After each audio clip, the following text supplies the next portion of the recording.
We'll get started anyways. Hi everybody, thank you so much for waiting for me to finally show up here. I apologize, ended up coming down with my kid's cold and chest infection this morning, of course. I was hoping it was going to wait till tomorrow. My name's Lee Potvin. I'm a local resident here in Thunder Bay.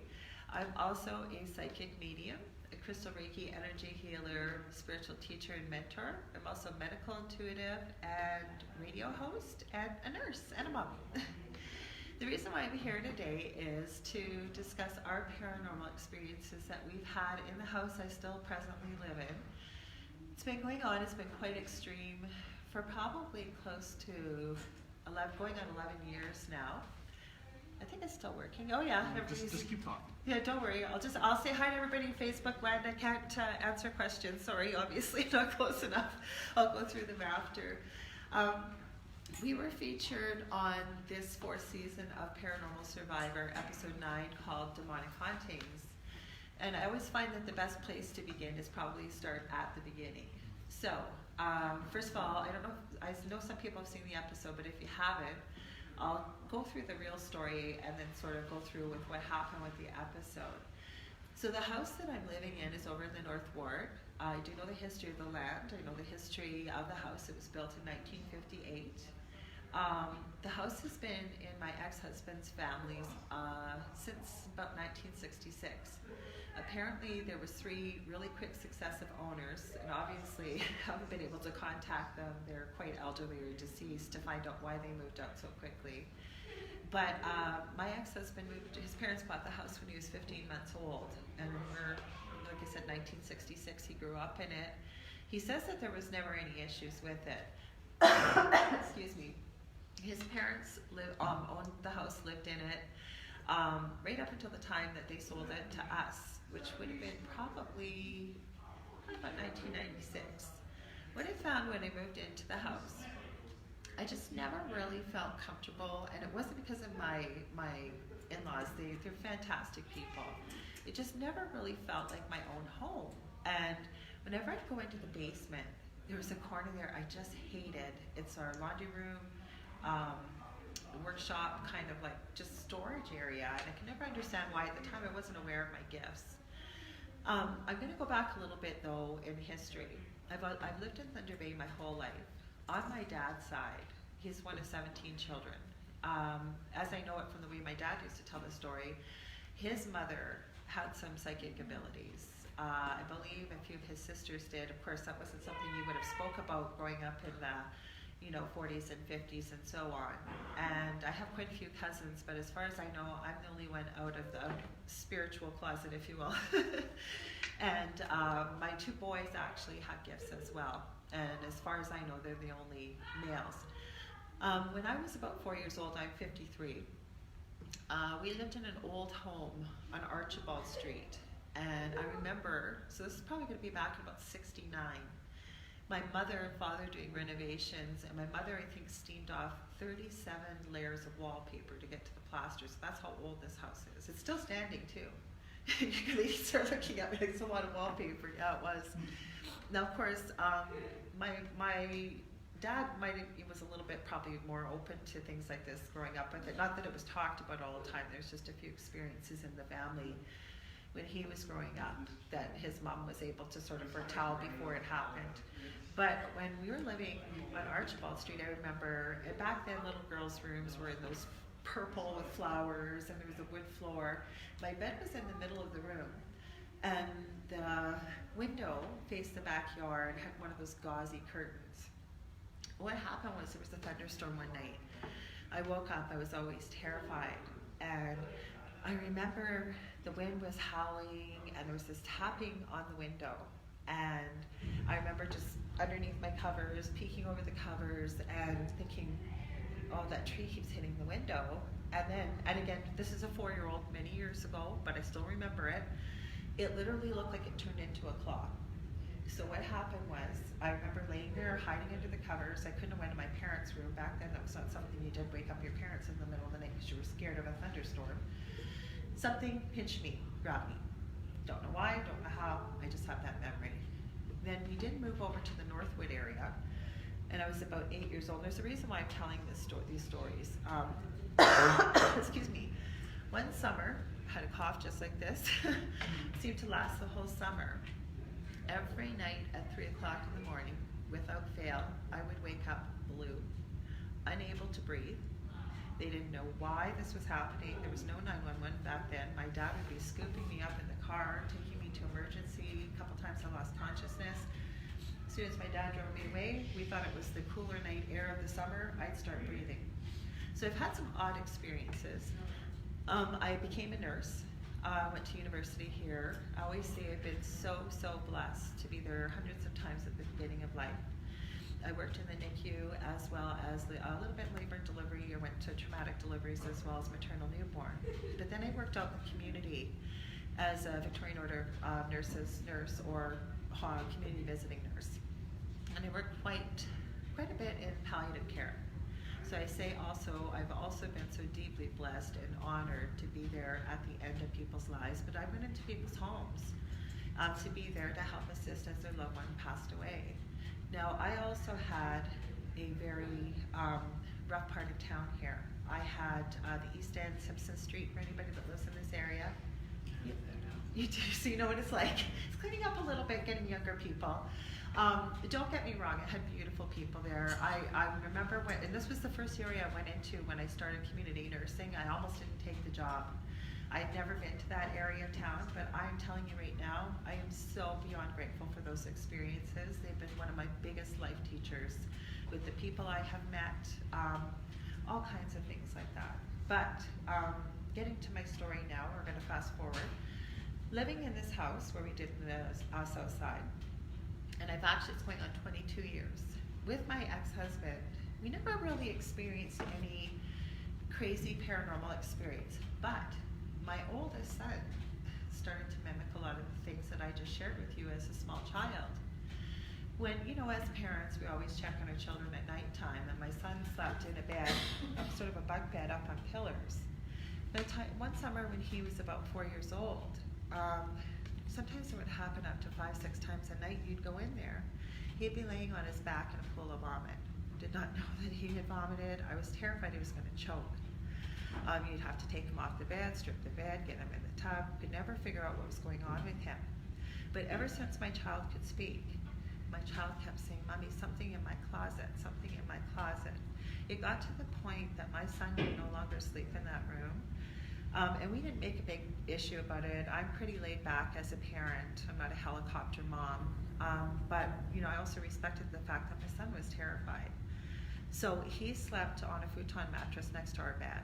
He still, to this day, sleeps in my old bedroom. We've since taken the bedroom in the basement downstairs. But ever since we moved into that house, what had happened was we just seemed to have a really bad run of bad luck. Again, could this be explained as a paranormal activity? No. But when we moved in there, I almost died. I ended up in the hospital for 6 weeks. They didn't know what was wrong with me, including in Toronto. My second son was born with meningitis, almost died. I hurt my back. My ex-husband could never seem to get a high-paying job, though he has 3 designations, severe depression. He had a major personality change. Just basically would come home, sit on the couch and didn't want to do anything. Things would always seem to go missing, just little things. So we ended up getting divorced. We're still amicable. It was an amicable divorce. The minute he moved out of the house, again, could this be chance? Could it be just anything? No problem getting a higher paid job. The depression was diagnosed and treated. He's got a much better going life. I now live with, excuse me, for the past probably about 11 years. We say we're cousins, but we're not. We're cousins through marriage. We're kind of like the second generation of the first mergings of the family, if you will. What would happen when we were in the house? A little bit happened before the divorce happened too. Where you have your keys at the front door, they're always, you keep them in the same spot. So you say you're heading out, you got an appointment. And so you put your phone down, whatever, the keys are there, you can see them. You bend down to put your shoes on, keys are gone. When you stand up, run around the house, you're tearing the house apart, and you have to cancel the appointment. And then say an hour later after you've canceled it, you go to pick up the mail, there's the keys sitting exactly where they were when you left them there. Then what happened, like little things like this kept happening, you know, we kept thinking, oh, maybe we're getting forgetful, you know, who knows why you can't find something, right? You're not gonna blame it on anything else. But I had a little cabinet, and I do have pictures, by the way, I can show you afterwards. I've also posted them on Facebook, so people have seen them before. But I had a little cabinet, excuse me, with this cough. It was hanging, say if this is my kitchen, there's cupboards here, there's an open area and counter, goes into the dining room, and then open concept into the living room, almost an L shape. Well, on the dining room wall, and it's sort of facing the kitchen cupboards, I guess would be the back of the kitchen cupboards. There was a little cabinet, probably about this big, this high, maybe weighed about 3-4 pounds. It had hung there forever, been about 12 years. It contained all of my treasures as a small child. So it contained really irreplaceable things, but little glass figurines, stuff from my grandmothers and aunts and uncles and so on. And like I mentioned, our bedroom's in the basement. One night, it was a Monday night, it was 11:30 at night, we heard this horrific crash. We came running up the stairs. My oldest son met us in the kitchen. We said, what the heck was that?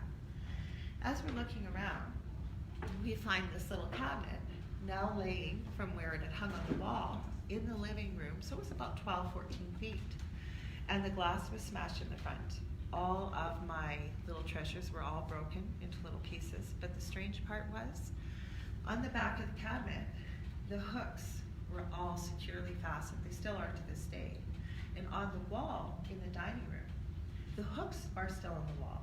And the thing with the hooks in the wall are, you can take your fingers and try and bend them. You cannot bend them. But the one on the left has been, like something has reefed on it to reef it down. You can still see it, the hooks are still there. So there's a wall to the left where the dining room ends, about 4 feet. As we were examining all this, like I said, there's that space between the cupboards and the countertop. My caller ID, my answer machine, and my portable phone were there. It looked like they had been sliced with an X-Acto knife, all of the cords. And you figure, where it hung on the wall, the phone and everything is down here. I have no idea to this day how it sliced through all the cords. So what we figure is, it must have come off the wall with such force, hit the wall, and flew all the way into the living room. So now we're talking about 18, 19 feet. That is when all hell broke loose at our house. Excuse me. What happened was, some of this is covered in the Paranormal Survivor episode. I called my husband's common law partner, Del, and he didn't tell me about this till about a week later. He was upstairs, so we were both Nighthawks, and he was upstairs till probably about 3 o'clock in the morning. He was in front of our fridge, and it was a newer fridge. It's not like it was like a 30-year-old fridge or something. It was, at that time, it had only been about 5 years old. He was bending down in front of the fridge, and he was looking for the mustard. He was making a sandwich. All of a sudden, he says he went flying across the room and hit the sort of fridges over here, hit the cupboard and countertops over here, cut his arm up. I did see the cut. But the strange part was, when he stood up, there was the mustard behind him on the counter, and he did not see the mustard come out of the fridge. Did he think this was paranormal? No. What he did before he told me was, he went and grabbed all his electrician's tools that he has. He tested all the electricity in the fridge to make sure. He had thought he had gotten shocked. He's still like this to this day. He, as I say, so far to the right, you've really got to prove it to him that something paranormal has happened. Whereas I'm kind of more to the left. Am I gullible? No. I don't believe everything is paranormal. But I'm of the mind that if something is not what it should be, eventually the truth will be revealed. Something can't keep it up, whether it's a person, whatever, lies, and we meet in the middle. Other things that have happened, we've since figured out that there are 4 entities in our house, not 1. But I'm going to backtrack as well a little bit. While I was still married to my first husband, just before we split up about a year, I started a little pet jewelry business, like making pet accessories by hand and jewelry and stuff. And everywhere I seemed to go to little businesses in Thunder Bay, people were so beautiful about it. Everybody wanted to carry my merchandise, and nobody seemed to want any compensation to carry it. And I was so grateful for this. And I remember saying to my ex-husband at the time, I said, I can't believe this. And at that time, of course, we just started watching that movie, The Secret, and hearing about the law of attraction. So I remember his comment was, well, maybe it's the universe. Well, lo and behold, I ended up having a dream a couple nights later. And at that time, I never used to remember my dreams. Now, this is like probably 12 and a half years ago when this dream happened. It's like I had it an hour ago. I have a tree in my front yard, and I found myself in this dream. It was nighttime. I was out in front of the tree. There was a man sitting in that tree. He was wearing a medium charcoal gray suit. I always say I'm not a high fashion type girl or whatever, but you could tell it was very expensive. It was pinstriped. He had on this very white, crisp shirt, black silk tie, like you could tell. Like, I mean, it was like it happened in real life. He had this black, slick back hair to about here. He had black goatee and mustache all in one, very neatly trimmed. His skin was this sickly alabaster white, but it was his eyes. They were black, completely black, and then they would flash to fire, red fire. And what he said to me was, "Hello, Laura-Lee." He said, "Do you see how well that little business of yours is going?" He said, "Well, that is nothing." He said, "I can give you anything, give you fame, I can give you wealth, I can give you everything you've never even imagined that's possible. All you have to do is agree to follow me." In my dream, and I'll keep it kid-friendly here, I told him on no uncertain terms, "Who the F are you? And get the F out of here." And he went, "Oh, no. He told me his name, told me he was demonic, spelled it for me. And then, like I said, when I'd asked him to leave, and with the no, he said, "I'm not going anywhere." He said, "Every time you see a crow or a raven, you'll know who it is." I called on Archangel Michael in my dream. I woke up. When I woke up, just before, there was this bright, white, brilliant flash of light, royal blue and silver. I was crying, I was shaking, I was in a sweat, and I'm not the type of person that cries very easily. I've never forgotten this dream. And like I say, once I had this dream, this was probably about a month or so later when we first had the incident with the cabinet coming off the wall. We have had so many incidences. What we've been able to figure out is that there are actually 4 entities, not one. I do not say this entity's name out loud that gave me its name, but we have security cameras at our house. We don't live in a low-income area, but there's a lot of crime because it is a middle-class neighborhood. Every house in my neighborhood has been broken into except ours, because I'm home all the time. They work perfectly, there was no issues. Once this activity started, the cameras no longer record. The console box has been brought into the business we bought it from. They've come to our house, they keep saying there's nothing wrong with the box, we're not going to replace it. So all we can see is what's on the security monitors, nothing records. Excuse me, on top of that, actually the reason why I know the fridge has been replaced and so had been the stove, I had won a little bit of a lottery winning when I was still married, and I replaced the stove. Same thing with the element in the bottom, nothing wrong with it. I've had the repairman in hundreds of times. Nothing wrong with the stove, they just don't know why it doesn't work. I think we're on tire number 13 between my vehicles that I drive. There's no reason, we don't know why they've been, same thing with batteries, lawnmowers, you name it. Something it's either broken or it's not functioning, nobody seems to know why. So the other things we've had happen is, I don't know if it's a doppelganger or what, but like I said, there are 4 entities that we know mainly, but we've seen others as well. And I should also mention that I have gifts. My Kamala husband has gifts, and both of my boys have gifts. I know my husband, again, it always seems to be 3 o'clock in the morning making a sandwich. He had gone upstairs and came flying down the stairs. "Did you just come upstairs and smack me twice across the shoulder, really, really hard, my left shoulder?" And I said, "No." I said, first of all, I always tease him because he's been to way more rock concerts than I have, and he's got the hearing of somebody with 10 hearing aids. I said, "You would have heard me go up the stairs. And second of all, more importantly, I've never hit you. Why would I hit you? Why are you asking me this?"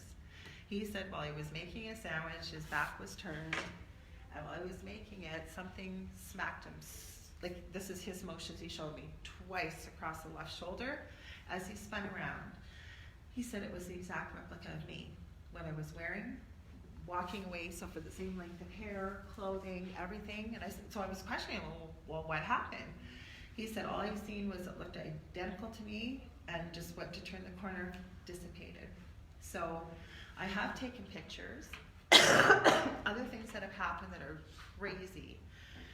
And Dell's put a security camera in one of the most active areas of the house in the basement, is that we smoke down there. I shouldn't smoke. It's not my partner's, it's not his fault, but I started when I started hanging out with him.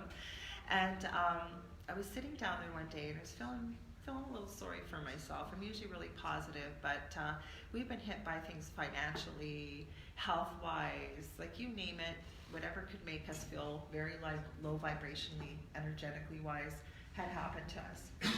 And all of a sudden, I still to this day don't know why I did it. I was sitting on the chair and I finished a cigarette, and all of a sudden I remembered this poem that my mom and dad had bought me when I was a little girl. It's called Footprints in the Sand. And I got up and I literally walked over to where a bunch of bins for all my craft activities were, and I started digging through it. I found this coin, and I went, where the heck did this coin come from? Because there was the exact poem, I kid you not, on the back of the coin saying, Footprints in the Sand. And I was still like shaking my head. At this time I didn't realize that I had abilities. And I stuck it on our water heater, thinking, well, I'm going to tell Dell about this. This is crazy. So this is and I'd forgotten about it. And this is probably a couple days later, and it's a straight way from where it was sitting on the water heater. The doorway's here. There's a bit of a hallway, and then our bedroom door is there. And I had walked out of the doorway of like the laundry room where the coin was, and I bent down to pet our German Shepherd. As I bent down to pet my German Shepherd, Dell was coming out of the bedroom. All of a sudden I felt whoosh right through my hair, just about hit me in the head. The coin landed between the two of us. And there was no way Dell could say that it wasn't paranormal. He witnessed it. So this has happened. We have had so many things. Like I said, there is a female. I have had people experience it besides our family in the home. I have had people online, depending who they are, have gotten injured. I have it documented on video as well as pictures, getting scratched. You can see the scratch getting redder and redder. We have EVPs. On top of it, like I mentioned when Dee was presenting about on my friend's show that I used to call into, you can see all kinds of activity in the background. And he used to have a resident skeptic on his panel and you can see the guy's face on there, like he's like, oh my God, what the heck is that? Even to this day, I have pictures of, and I'm going to get to the possible whys in just a second. I have a picture every year at the same time. Our brand new furnace, it's only 9 years old, stops working. Always when it's the coldest part of winter. Sure enough, we had this wonderful young kid come, not this December, it was last December. It's almost like the same date it stops working, right when it's about minus 40 below, always. And he did such a great job. Like he had found the last guy, I guess, or had left a piece of mesh in there and all kinds of things, right? But I swear to God to you, I knew I had to sit down there with him because I thought, my God, if he gets pushed or he gets whatever. So I'm sitting there and I'm thinking, God, he must think this is crazy because he's about my oldest son's age with this old lady sitting here with him, babysitting him. But thank God he's not watching because I took pictures. I thought there was something wrong with my eyes. All of a sudden, as I'm talking to him and I'm looking behind him, you can see this big, huge black mist going by. And so I snapped pictures. He didn't see me. You can see from when it starts, there's 2 frames, and then it's gone. So I've had many people ask me, why? Why is this happening? Why is it happening to you? You know what? I don't know. I've had people ask crazy questions like, well, are you baptized? Or you've got to get right with Jesus. I get that one all the time. I get messages sent to me. And my response is, you know what? Just because I don't discuss what my religious beliefs are doesn't mean that we don't believe in a higher power. For us, it's God, and I respect all beliefs. We're all baptized. You've heard some people have issues with Ouija boards. To me, I don't have an issue with the Ouija board. We don't use them. But to me, it's a tool. And I feel like, you know what, if you've never used a chainsaw, you'd be pretty foolish to take a chainsaw out of a box and not read the instructions or have someone to show you how to use it. That's how I feel about a Ouija board. And if I hear from one more person about that I need to sage and salt, well, you would think after all this time, definitely we've certainly given that a try at first. We have even had, it's covered in the episode, somebody locally who did bravely agree to come and try and cleanse the house. I did not tell her about the 4 entities we were aware of. She did find them all. She had a lot of stuff happen. She said that it never happened to her when she had gone to house cleansing. She does it all the time. She refused to be part of the episode, and I respected that. But I can tell you, when she went by my youngest son with the autism, she said, ooh, I don't like what's in there. I think we're going to leave that till last. And I wish to God I had filmed this. At this time, this is one of the times Dell was really ill, in bed. Don't know why. We're unable to find medically why he was so ill. But when she went into, she found a little girl in my oldest son's old bedroom. And I'm always suspect now, knowing what I know about little girls, because they're not usually always little girls. Sometimes a little girl is just a little girl. And all she had said was she was a little girl about 4 years old that had been trapped there for years and years and years, and that she was extremely angry. So she said she had released her. Now, I wish my oldest son had been there with us, because I kind of felt like he would have felt vindicated, because he'd been so terrified to sleep in that room for so many years. Then she went to my youngest son's room on the same floor, and when she walked in, her exact words were, "I'm hearing drums." For me, drums mean something extremely ancient. And she said, and I'm seeing fog burning. She said, I know fog can't burn, but that's what I'm seeing. And then she kept saying, he refuses to show me his face. She did describe, same suit that I did, same dark hair, but she kept saying he won't show me his face. She was sitting on my son's bed. You could hear the wind pick up outside. It had been a beautiful sunny day. By the time she was done, she had asked if she could have this entity or being crossed over. I guess she had been hearing from her guides, and she was told no. So I remember her saying that I humbly ask that you deal with this being with love. Was it with love and compassion? She then ended up on my son's floor. She almost passed out. She had tears going down her eyes. She found, and again, I'll show you some of the pictures that we've taken, because my oldest son and Dell, even though they have never discussed it, they both are what you would call clairvoyant, so they can see. They've named him the Shy Guy. So anybody that's ever played a Super Mario game, there's a little character that wears like the black hood and robe, and he's really short with the white face and black eyes, and I do have a picture of him. She caught him in the shed in the backyard, and at first she said, oh my God, there's a child in back there. And then she said, no, it's a man. It's actually a man. And she said the same thing. All he kept saying was help, help, help, help, help. I need to be released. And then the corner to the basement where I'd always felt the way I did. She said at first there was nothing there, and I said, are you sure? And she said, that is really weird. And she said, my guides told me then that they took what was upstairs in your son's room, they took what was down there. It did not take anything away. It only increased worse and worse. Now again, sorry, I got a little bit off track about why has this happened. It became a full-time job for me once this started happening, because I could not find anybody locally. I mean, this poor girl had tried to help. She'd been to our house a couple times. I mean, she even went to my ex-husband's house to make sure the boys were safe when they were over there.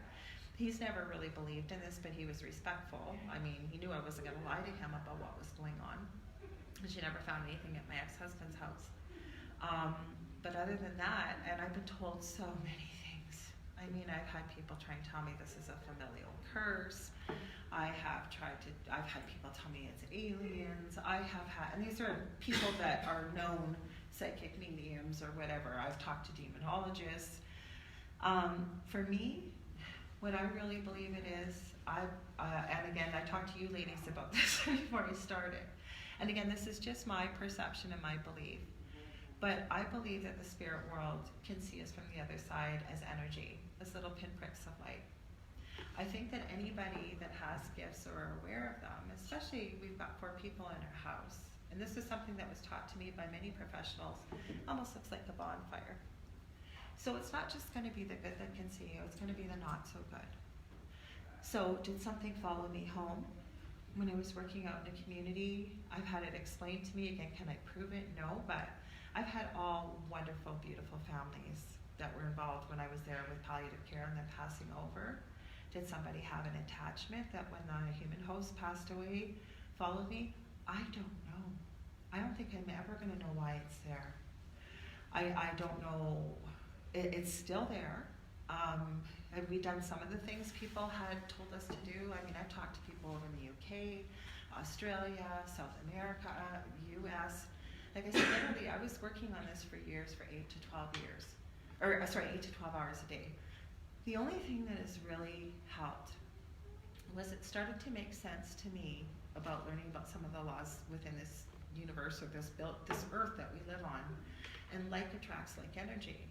And though, was there a lot of fighting going on in our house or really negative behavior? No, but between the illness and the financial issues and things being broken, I mean, there's one incident in particular that I'd forgotten to mention. I think this is really significant. And why one of us still stays awake every night while the other 3 sleep. Sorry, just let me grab a drink of water. Is the fact that I hadn't slept for a while. Dell had the cameras in this laundry room by now, and I was in there having a smoke. All I remember him coming in there and getting really angry with me, like, Lord, get the F out of here. And I am not an angry person. I'm a very even tone, kind of calm individual. And I remember being so angry with him, like, don't you talk to me like that. Like, what? Who do you think you are talking to me like that? And he said, Lord, please just come out of here. The minute I walked out of that room, all of a sudden I was like, oh my God, why was he so angry?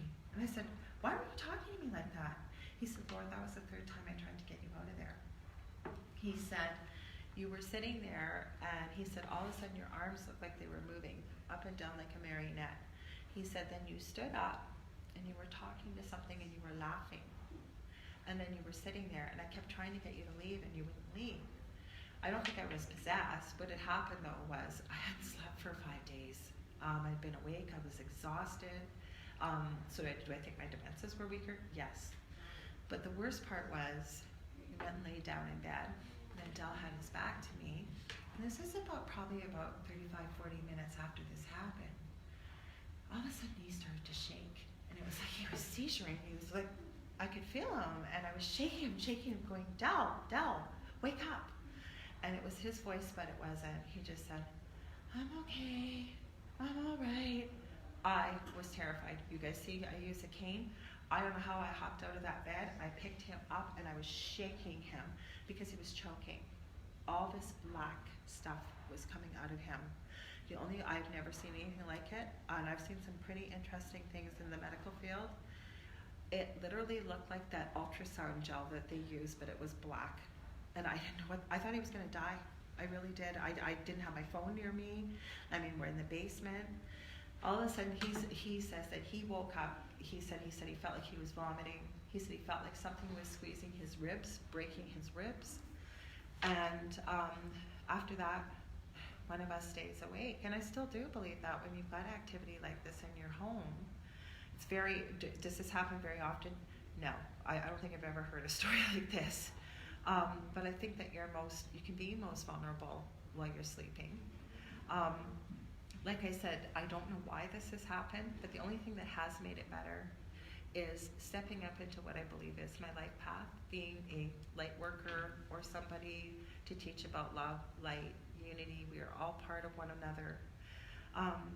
And as well, raising the vibration within our house. So daily practice of gratitude, meditation, celebrating the little things in life, really, really focusing on love and being able to radiate that energy around the house. So are these things still there? Mm-hmm. I always say the darkest entity, the one that came to me in that dream and told me its name, and I do not repeat the name. not for fear, but because I believe with everything being energy, that when we repeat the name, we give it power, and I refuse to give this power. I will tell you though, because I work with angels and archangels, that's why my business is called The Angel Rock. I'm also a radio host, talk about these things. I just believe that, I get a lot of people, I'm trying to keep track in my head here as I'm talking to you guys. I get a lot of people contacting me, asking for information or whatever, or asking to share a story. But one person in particular, I was raised Roman Catholic. I just identify now as spiritual. And they had a dream of something negative and had been given a name and asked me, is this something demonic? And by the way, I've got many friends that are demonologists. I know that even something demonic is not that common whatsoever at all. I know that for a fact.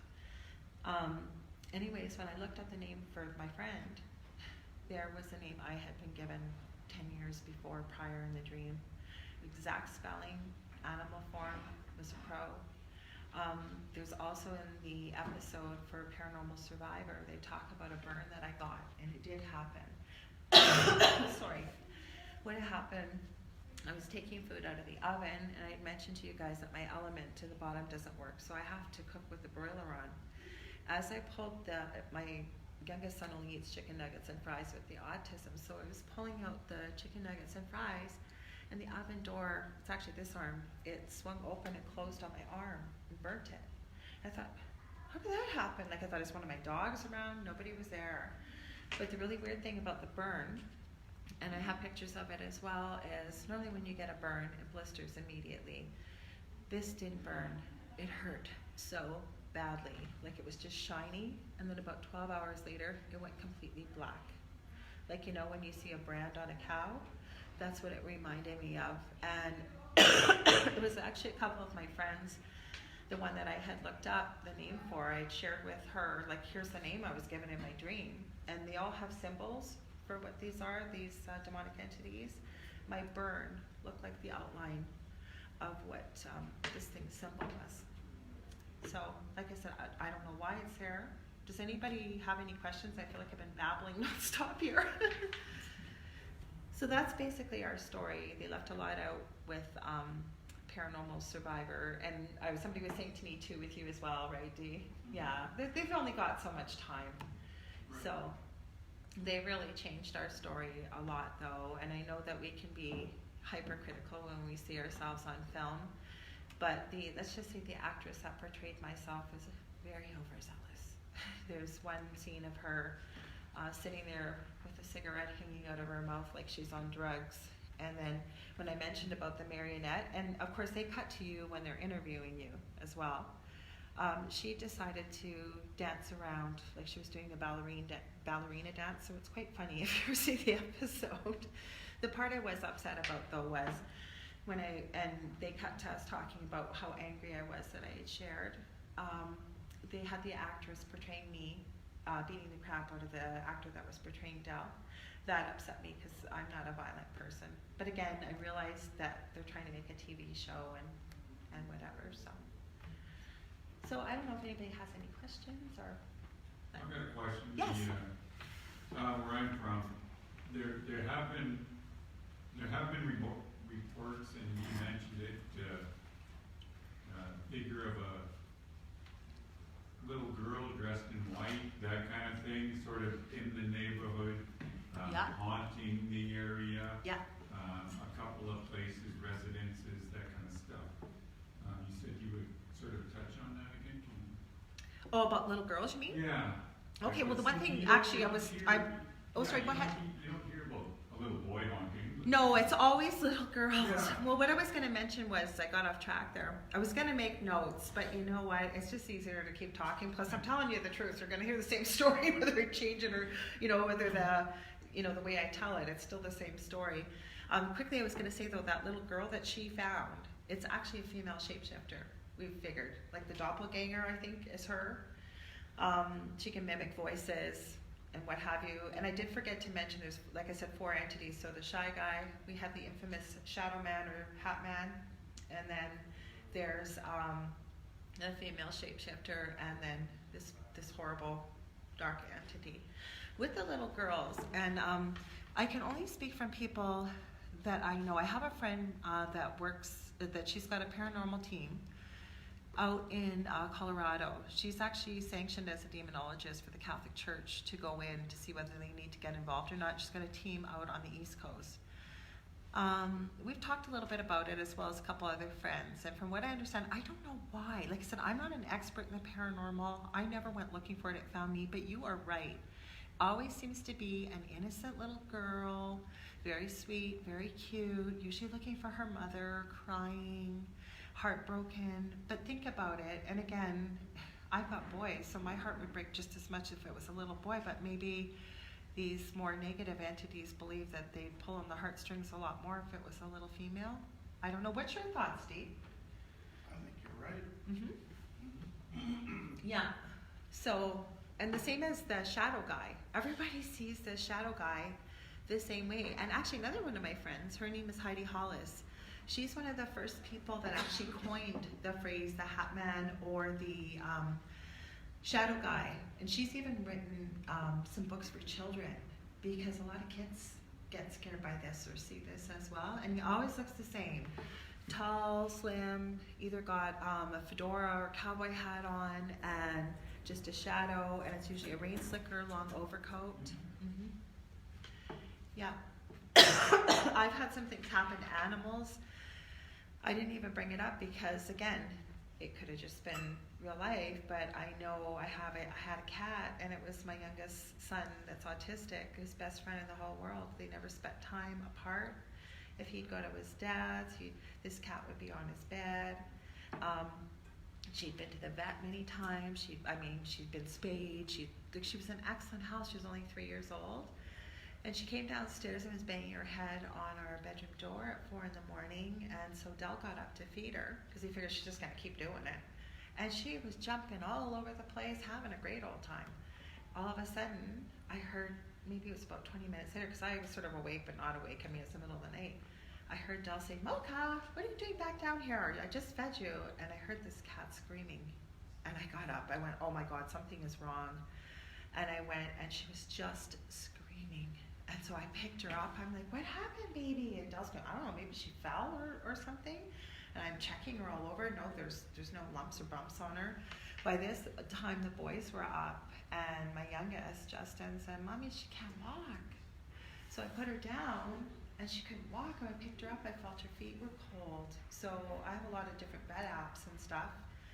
And right away, I was able to, oh God, please let me be wrong. It was something called a saddle thrombus that she got, which means that the animal usually has a heart irregularity, throws a huge clot, and the clot develops right in the artery that goes down into the legs. They're in agony and they have to be euthanized.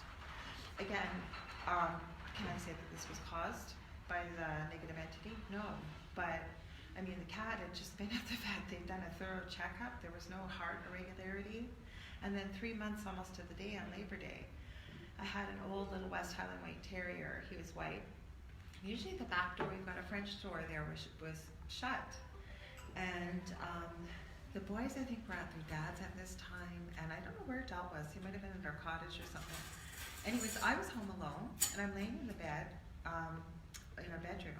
All of a sudden, I went, "Holy cow, I need to go upstairs." As I'm coming to the stairs, there's our little white West Highland Terrier coming down the stairs, tumbling. I almost caught him. He did end up passing away after that. He didn't really have injuries, but he was old. So did it happen because he was old? I don't know, but I still can't figure out, how did he get in the back porch? I mean, the door was shut. So how did he get down there in the first place? So I left out some of the stories that could be debunked. Some of the things I have shared with you, like somebody else has witnessed them, or we've got pictures, or like this is really, really serious activity. And then the other question, why don't you move? First of all, I would love to move, but I kid you not, the day I signed the mortgage for the house in the divorce, both of our toilets went within a day of each other. And one of the toilets is next to our bedroom downstairs. When I was married to my first husband, we never figured out why our water bill was always so high. It's like $500-600. It's like nothing was leaking, whatever. So anyways, fast forward to both toilets going. Dell took the toilet apart downstairs, and the water had been leaking all underneath the floor for God knows how long. So the whole house is full of black mold.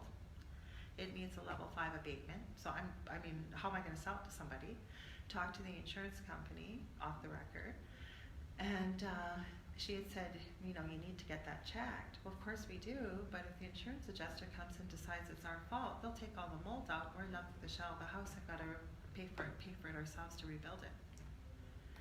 So, like I said, there's other things involved with the house too that I don't even know how we'd sell it. So, like I said, would I love to move? Yes, definitely. Would it fall within You just read my mind. I don't know. I don't know. I have been told things that I'm not so arrogant to believe, but I have been told that apparently I'm meant to be doing things. I hate when people do this. I've done it so many times. Things for the good side that the bad side doesn't want me doing, that it's been trying to stop me. I don't know.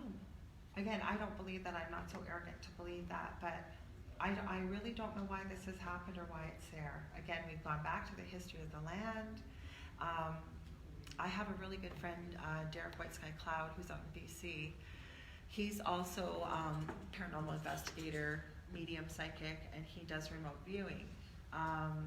He says that there was a lot of fighting back in the 16 and 1700s that he picks up between the different tribes that were in this area, because we have a strong, as we all do in Canada, but a very strong Native history here. But was there anything traumatic, like of recent years, in the past 100 years? No. So I don't know why. I don't know if it'll follow us. Like I said, I've had stuff happen since I was a little girl, and the odd thing is my oldest son has had things almost happen. The other part I forgot to mention in my babbling, my oldest son, when he was 8, for a couple months, I'd hear him waking up, choking up copious amounts, almost like the ultrasound gel again, but not black, clear, with blood in it. I have taken the blood with me to emergency. Even I've called 911. I mean, it wasn't like to the point of hemorrhaging, but when you've got a child waking up with blood coming from nowhere and they're choking, you're like, what the heck happened? And he was old enough that he hadn't swallowed something. They never found out why. So we both had odd things happen to us at the age of 8, and same as at the age of 4. And so he's very psychic. He chooses not to use his gifts, but can communicate with animals, has been able to see auras. I was telling these ladies in the corner since he was really little, so I don't know. So I think I've babbled long enough here, you guys, haven't I? It's already 10 after 9. So if anybody else has any questions, if not, I'm really glad that you listened. If you do want to, I know Alan, you sent me a Facebook friend request, thank you. And these ladies are from, I have a Facebook group, I have 2 actually on Facebook. I have one called the Angel Rock, and I have a second one I just started called Paranormal University.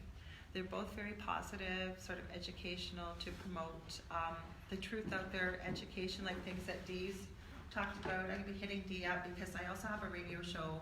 I think I mentioned it'll be restarting. It's on WBHM's-DB.com, Paranormal Experience Radio out of Alabama. You'll see it on Facebook, but I'll probably might be hitting some of you guys up here because I prefer to have somebody locally or within our area to promote all the beautiful talent that we have here. So thank you very much for having me here. Really, really appreciate it. Thank you.